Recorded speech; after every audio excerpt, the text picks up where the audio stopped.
Don't forget to like, follow, subscribe, and turn on notifications so that you will receive alerts when there are new episodes. Go get it. This what I tell 'em. I've been grinding for so long, I wake up and chase my goals. I go out and I go get it. How to code, that's all I know. I don't succeed, then I don't breathe. Success, what does it mean? If I conquer all my goals, then I'm living out my dream. Dig deep, go out and get it. Success Chronicles. Compete until it's finished. Success Chronicles. Go take care of your business. Success Chronicles. It's deeper than just winning. Success Chronicles.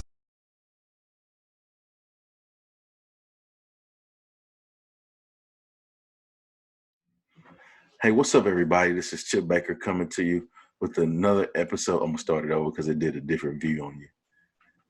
All right, here we go. Hey, what's up, everybody? This is Chip Baker coming to you with another episode of the Success Chronicles. And today we're here with Mr. Ken Williams, a great man doing some really neat things to make a positive difference in education and the lives of others. And I'm so thankful to have him on. So first, thanks so much for taking the time to interview with the Success Chronicles.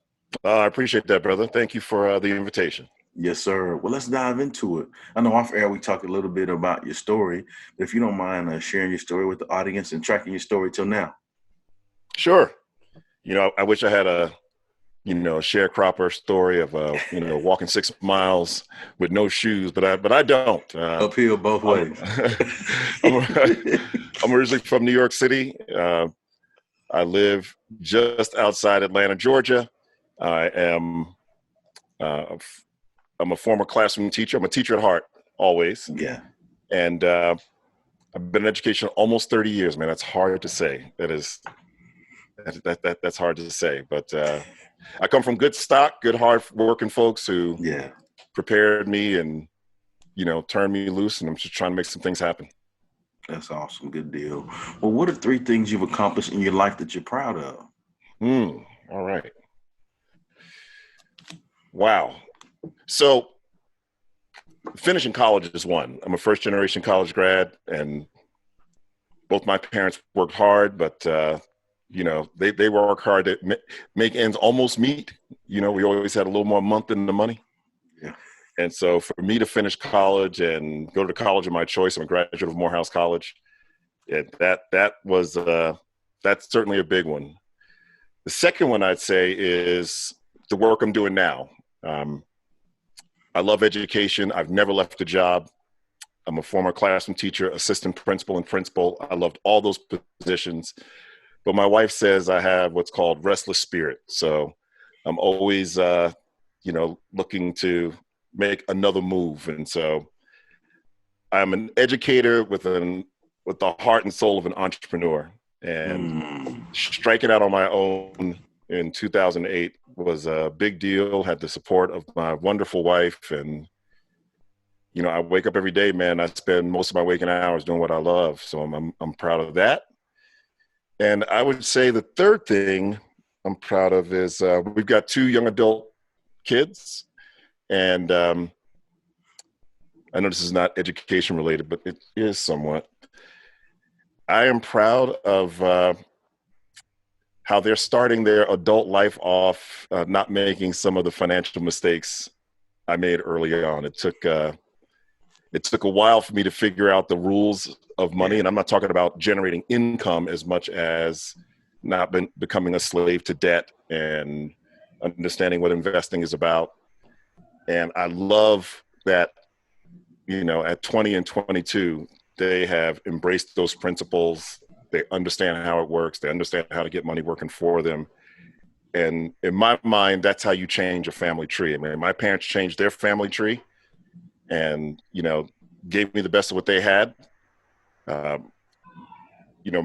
Making ends almost meet on a week-to-week basis. They really didn't have like super financial savvy. And so I had to learn a lot of that with my wife the hard way. Yeah. And since learning that, man, we wanted to pass that on to our kids. And I just love, what they're doing. They are much more concerned with their cash score than their credit score. And that makes me very happy. That's good stuff. That's good stuff right there. Well, just hearing you talk about your journey and hearing you discuss the things that you're proud of, I would consider all of that to be hugely successful. Let's hit on success. What's your definition of success?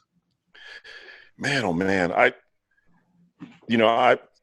going to be 53 next week, and I don't know what it is about 50, but you start not thinking about your mortality, but you do understand that the hourglass has turned over, and so I really try to make the most of each day. I'm not successful every day, but these days, man, if I wake up and spend most of my hours doing what I love to do and taking risks, that to me is success. Any kind of financial remuneration or, any kind of benefits, that's all a bonus. Just getting up and getting after it, especially in the kind of environment we're in right now, where, there's so much turmoil in our world right now. And, I'm not political, per se. Another thing I taught my kids was, wake up every day and pretend the government's going to do nothing for you and get after it. And I don't care who's in office. I said when Obama was in office and Bush was in office, it doesn't matter to me. Get up and get after it. And so I'm proud of that. I start every day determined to decide what the weather in my life is going to be. I don't watch a whole lot of news, and what I need to know will find me. That's my attitude on things. And I determine, as much as possible, the help of the Creator to decide what my life is going to be. So there's always a lot to do. If you're not an entrepreneur, I'm sure I have ADD as well. I'm always working on something, but I love that. I love being able to, pay the bills and save some money and do what I love doing on a daily basis. And I love this work. I love education. I love the work I do now. I spend my days coaching leaders and helping schools accelerate their culture so they can deliver on the promise of equity, excellence, and achievement for all students, regardless of background. And so everything I do starts with that core, with that why. I love it. What in your answer, there was so much good, deep stuff in there. I think one of the first things that stuck out to me was just wake up every day and get after it, regardless. And I think, my deal is go get it. Right. Yes, that's right. I wholeheartedly believe that anything success that's significant is not going to come to you. You got to go make it happen. No, right. Otherwise, everybody would do it. That period. Right. So, like you said, I don't care who's doing whatever, man, you got to go make it happen. Right. Yeah. Period. I mean, you look at your podcast. I mean, I can't tell you the number of people I talk to, and mentor and advise on a monthly basis who want to start something, want to get a podcast going, want to do some interviews, want to, start doing videos. And just those gremlins, man, they're in your head, they're in your ear and telling you why you can't. And, we all have them. You just got to tell them to go take a seat, right? Go sit over there. Yeah. And I'm going to get done what I need to get done. So let me close these ears up. I'm not listening. Watch out. That's right. Focus. That's right. I'm trying to get That's it. Right. If you get in the way, you're going to get it. That's right. Go get it. That's all I needed to see. When you got in touch with me, I saw go get it. And I was like, okay, that's my type of dude.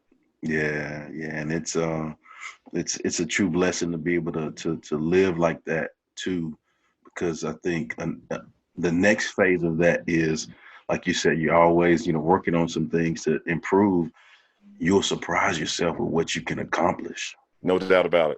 It almost always comes out better than you expect. And, that doesn't eliminate the fact that, I mean, I don't have a camera I can walk around with, but I tell people all the time, my office is full of carnage. I mean, I've got all sorts of projects and stuff that tried and failed and, false starts. This didn't work. That didn't work. But, you do those things and you pop a couple, man, it just keeps you coming back.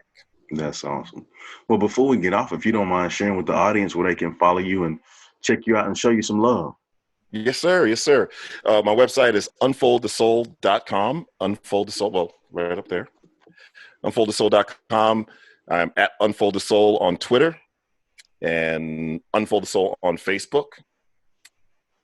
And you can find all the contact information there. And, in the spirit of of what your podcast is about, I just wanted to add just one more thing, and that is to achieve any kind of success, you got to be willing to take swings.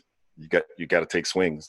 There's no greater time in our world for creators to create. I mean, you and I have a TV studio set up, right? Your home, my office. I mean, it's insane what we can do, but there are also as many forces, if we allow, that will slow us down and cast doubt and have us live in fear.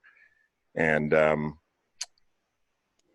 bottom line is, you got to take swings. You got to take swings and try some things, and not be so consumed with what others think about you. I just think to myself, for every swing I take, there are 99 people who want to take the same swing and they're afraid to do it. And so people like you and people like me, all right, we get up, we try, we fail, we try again, and then we pop one. I appreciate this opportunity, brother. Yes, sir. Now I was gonna say, now Ken Williams, you taking him to church. Okay. Hey, man, I almost look at the pocket square on you, be like, yes, sir. You taking him to church, man. You taking him to church. But it's so true. I think in that process, you see the reps make you better. And I mean, you learn so much through that process. Reps make you better. You learn to get fearless. You learn to see that there is no limits. You see that the possibilities are possible. I mean, the list goes on and on and on. That's right. But you just got to just get in there and step in there and take the swing. Let's go. Take a swing. You got to take a swing. Yeah. It's never going to be what you want the first time around. You just got to keep coming back. Just keep coming back. I'm sure you've been at this, you say 4 years? Yeah, a little over 4 years now. Right? I'm guessing you might look at your very first interview and you might cringe. Compared to, your level of comfort now and, super smooth and you know what you're doing and you got the questions ready. But, that's all a part of it. That's all a part of it. Thomas Edison didn't fail 1,000 times trying to invent the light bulb. He said, I invented 1,000 ways it wouldn't work. Right? You just keep going, man. That's it. Well, hey, I truly appreciate your time. I truly appreciate what you do and how you do. And, same sentiments to you. I wish you continued success. Yes, sir. But let's stay in touch. Yes, sir. Well, thank you guys for checking out this episode. We'll see you next time. God bless. Go get it.